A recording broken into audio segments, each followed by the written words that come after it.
Bismillahirrahmanirrahim. Assalamualaikum warahmatullahi wabarakatuh. Nama saya Muhammad Bakhzumi Irfan Effendi, NIM S 2019-1081 dari kelas K2 untuk mau menjelaskan terkait pembuktian dalam peradilan untuk memenuhi tugas dengan semester untuk mata kuliah peradilan semu. Baik, saya mulai. Pembuktian adalah ketentuan yang berisi penggarisan dan pedoman tentang tata cara yang dibenarkan undang-undang membuktikan kesalahan yang didakwakan kepada terdakwa.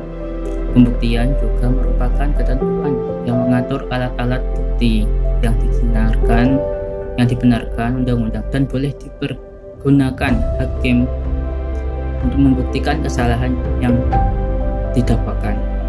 Tujuan dari pembuktian adalah untuk memberikan gambaran berkaitan tentang kebenaran atas suatu peristiwa, sehingga dari peristiwa tersebut dapat diperoleh kebenaran yang dapat diterima oleh akal.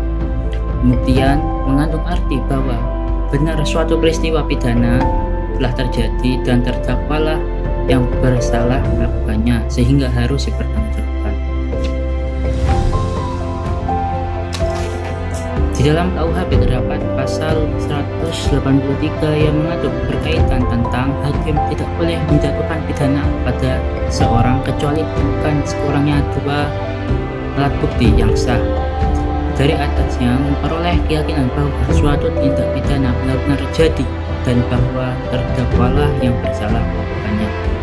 Adapun jenis alat bukti yang sah menurut hukum yang tertuang dalam pasal 184 ayat 1 KUHP yaitu yang pertama, keterangan saksi, keterangan ahli, surat tunjuk dan keterangan terdakwa.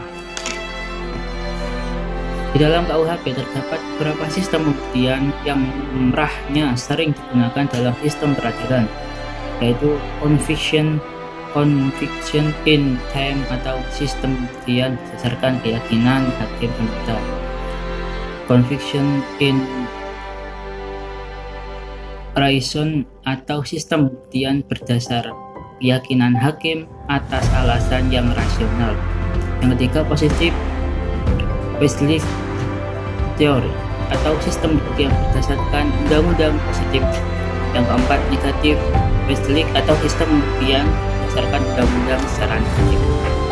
Jika dilihat dari konteks pasal 183 KUHP, maka dapat diambil kesimpulan bahwa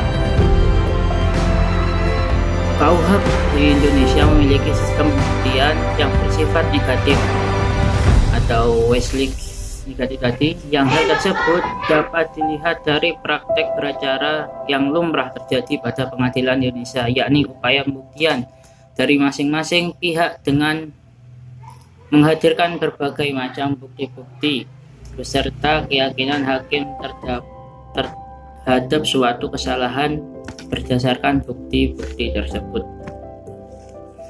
Alat bukti yang sah dalam KUHP pasal 184 ayat 1 yaitu bukti surat, keterangan saksi, keterangan ahli, petunjuk, dan keterangan terdakwa.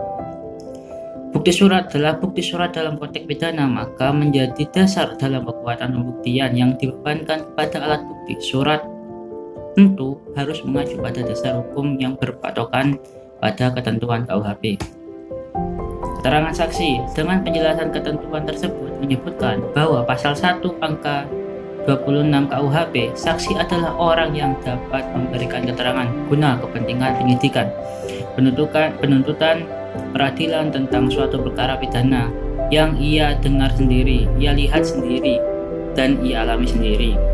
Dan pasal 1 angka 27 KUHP,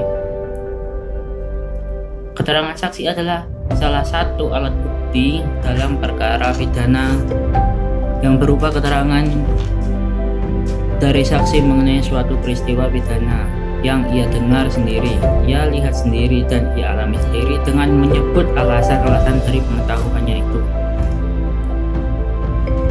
Keterangan ahli Keterangan ahli menjadi bagian yang memang secara KUHP mendapatkan satu prioritas untuk menjadi bagian dalam proses mencari dan menggali suatu kebenaran materi dalam hal persoalan pidana untuk menemukan siapa pelaku yang sesungguhnya. Petunjuk. Ketentuan alat bukti menyangkut alat bukti petunjuk yang menjadi dasar adalah pasal 188 KUHP. Keterangan terdakwa.